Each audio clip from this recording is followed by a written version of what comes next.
5 തലമുറകളായി നിങ്ങൾക്കൊപ്പം PRS hospital. ലോകത്തിൽ ഇങ്ങനെ ഒരു മനുഷ്യനുണ്ടാകുമോ? പച്ചയായ ഒരു മനുഷ്യൻ ലോകത്ത് ഇങ്ങനെ ഉണ്ടാവില്ല. 32 ഡിഗ്രികൾ. ഡോക്ടർ ഡിഗ്രി എത്ര എണ്ണത്തിന്? Barrister of La, doctor in ലാ, സോഷ്യോളജി, എക്കണോമിക്സ്, പൊളിറ്റിക്സ്, ഹിസ്റ്ററി, ഇങ്ങനെ തുടങ്ങി 32ലധികം നിയമങ്ങൾ, ലിംഗ്വിസ്റ്റിക്, മാത്തമാറ്റിക്സ്, പറഞ്ഞാൽ തീരില്ല. ലിസ്റ്റ് ഒന്ന് എടുക്കണം മിസ്റ്റർ വേടൻ. 32 അദ്ദേഹത്തിൻ്റെ degree.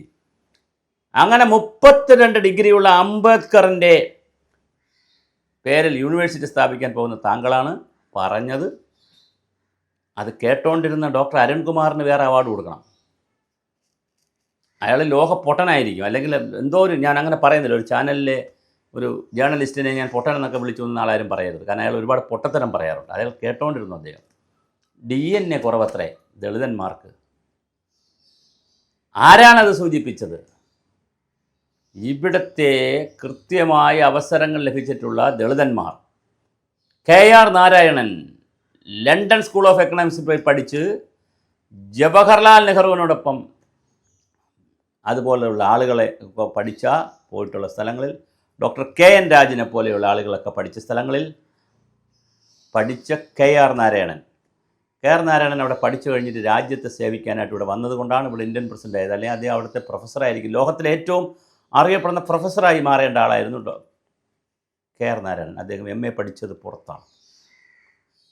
Justice Balakrishnan, Sanalkumar IAS, പിന്നെ നൂറുകണക്കിന് IASകാർ, IPSകാർ, ഡോക്ടർമാർ, എഞ്ചിനീയർമാർ, അങ്ങനെ ആയിരക്കണക്കിന് ആളുകളുള്ള സമുദായത്തിൽപ്പെട്ട പട്ടികജാതി പട്ടികവർഗ സമുദായത്തിൽപ്പെട്ട ദളിത് സമുദായത്തിൽപ്പെട്ട വേടനാണ് പറഞ്ഞത് ദളിതന്മാർക്ക് DNA എന്തോ കുറവുണ്ടെന്ന്. ഒരു കുറവുമില്ലെന്നേ. അവസരങ്ങൾ, സാമൂഹ്യവും സാമ്പത്തികവും ബൗദ്ധികവും അല്ലെങ്കിൽ പിന്നെ കുടുംബപരമായ അവസരങ്ങൾ കിട്ടിയാൽ അത് ഉപയോഗിക്കുന്നവർ, കിട്ടുന്ന അവസരങ്ങൾ ഉപയോഗിക്കാത്തവരുണ്ട്, ഉപയോഗിക്കുന്നവരുണ്ട്. ഭാഗ്യവശാൽ ഉപയോഗിക്കുന്നവരാണ് വേടൻ കൂടുതൽ. നിർഭാഗ്യവശാൽ ഉപയോഗിക്കാത്തവരാണ് കൂടുതൽ. യാതൊരു സംവരണവുമില്ലാതെ ദരിദ്ര കുടുംബത്തിൽപ്പെട്ട മുന്നോക്ക സമുദായക്കാരൻ, വളരെ പാവപ്പെട്ട വീട്ടിൽ ജനിക്കുന്ന മുന്നോക്ക സമുദായക്കാരൻ, ഒരു സ്കോളർഷിപ്പുമില്ലാതെ വലിയ രീതിയിൽ ജോലി ചെയ്ത് പഠിച്ച് കയറി വരുന്ന എത്രയോ മുന്നോക്ക സമുദായക്കാരൻ. അപ്പോഴും പിന്നോക്ക സമുദായത്തിലുള്ള ആളുകൾ പലർക്കും സ്കോളർഷിപ്പ് കിട്ടുന്നുണ്ട്. ചെറിയ പ്രായത്തിൽ പോയി പഠിക്കാൻ റെസിഡൻഷ്യൽ സ്കൂളുകളുണ്ട്, ഫുഡുണ്ട്, യാത്രാപ്പടിയുണ്ട്, ഹോസ്റ്റലുണ്ട്, എല്ലാ സൗകര്യങ്ങളുമുണ്ട്. എന്നിട്ടും അവർ പഠിക്കാതിരിക്കുന്ന DNA പ്രശ്നം കൊണ്ടൊന്നുമല്ല. അപ്പോൾ അത് പറയുമ്പോൾ കുറച്ചുകൂടി ശ്രദ്ധിച്ച് പറയണം. ഞാനിത് പറയുന്നത് നിങ്ങളങ്ങനെ ഡീഗ്രേഡ് ചെയ്ത് കാണരുത്.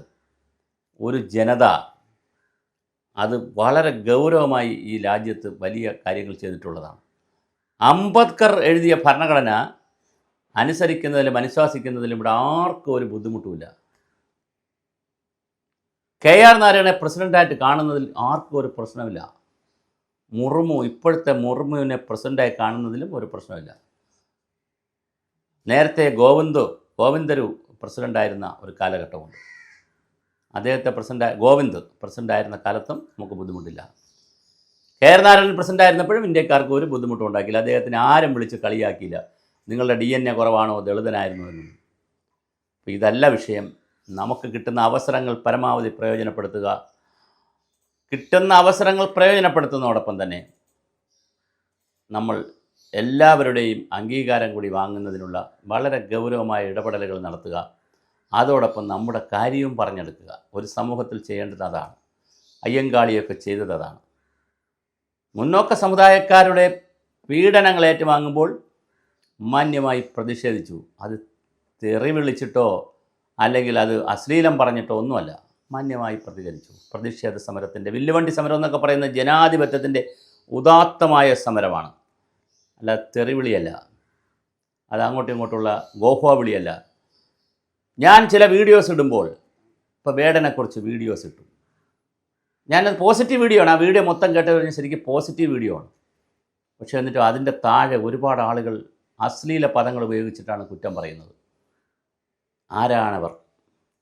അങ്ങനെ അശ്ലീല പദം ഉപയോഗിച്ച് നമുക്ക് കുറ്റം പറയാൻ പാടുണ്ടോ? അപ്പോൾ രണ്ട് സംസ്കൃതിയാണ് നമ്മൾ കാണുന്നത്. നല്ലതുപോലെ വിമർശിക്കുന്ന ആളുകളുണ്ട്, അതിലെല്ലാ ജാതിയും മതത്തിൽപ്പെട്ടവരുണ്ട്. അശ്ലീലമായി വിമർശിക്കുന്നവരുണ്ട്, അതിലും എല്ലാ ജാതിയും മതത്തിൽപ്പെട്ടവരുണ്ട്. അപ്പോൾ ഞാൻ പറയുന്നത് ഇതൊന്നും DNA പ്രശ്നമല്ല, നമ്മുടെ സംസ്കാരത്തിൻ്റെയും ആ സംസ്കാരം ഉൾക്കൊള്ളുന്നതിൻ്റെയൊക്കെ ഒരു പ്രശ്നമാണുള്ളത്. ഇവിടെ ജാതിയും മതവും വർഗമൊക്കെ വന്നിട്ട് എത്ര കാലമായി? പരമ്പരാഗത കാലം മുതൽ അങ്ങനെ ഉണ്ടായിരുന്നോ?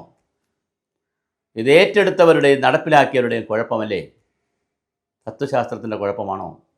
എത്ര മധുരമനോഹരമായിട്ടാണ് കാറൽ മാർക്സ് അങ്ങനെ അങ്ങോട്ട് എഴുതി വച്ചിരിക്കുന്നതാണല്ലോ കമ്മ്യൂണിസ്റ്റുകാർ പറയുന്നത്.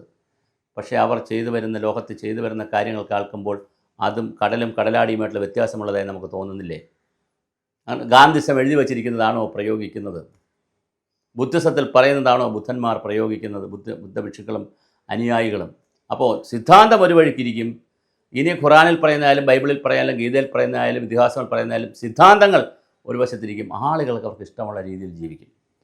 അപ്പോൾ അതുകൊണ്ട് ഇതൊക്കെ കൂടി മനസ്സിലാക്കിയിട്ട് വേണം നമ്മൾ ഈ DNA കാര്യം. ഇത് വേടനെതിരെയുള്ളൊരു വീഡിയോ ഒന്നുമല്ല. DNA കുറിച്ച് പറഞ്ഞപ്പോൾ അങ്ങനെ DNA പ്രശ്നമൊന്നും ആർക്കുമില്ല. ഞങ്ങൾ കുറച്ച് പാവങ്ങളാണ്, ദളിതരാണ്, ഞങ്ങളുടെ DNA താഴെയാണ്, അതുകൊണ്ട് ഞങ്ങൾക്ക് പഠിക്കാൻ പറ്റുന്നില്ല എന്നൊന്നുമല്ല. നന്നായി പഠിക്കാൻ കഴിയും നമുക്ക്. അതിനകത്ത് DNA പ്രശ്നമൊന്നുമില്ല, നമ്മളുടെ ഒരു ഇച്ഛാശക്തിയുടെ പ്രശ്നമാണുള്ളത്. ആ ഇച്ഛാശക്തി ഉണ്ടാക്കി കൊടുക്കാൻ വേടന് കഴിയട്ടെ. വേടൻ്റെ യൂണിവേഴ്സിറ്റി എന്തായാലും നന്നായി വരുമെന്ന് തോന്നുന്നു. നിങ്ങൾ 32 ഡിഗ്രി എടുത്തിട്ടുള്ള അംബേദ്കറുടെ പിൻഗാമിയാണെന്ന് തിരിച്ചറിയുക, DNA പോലുള്ള കാര്യങ്ങൾ സൂചിപ്പിക്കുമ്പോൾ.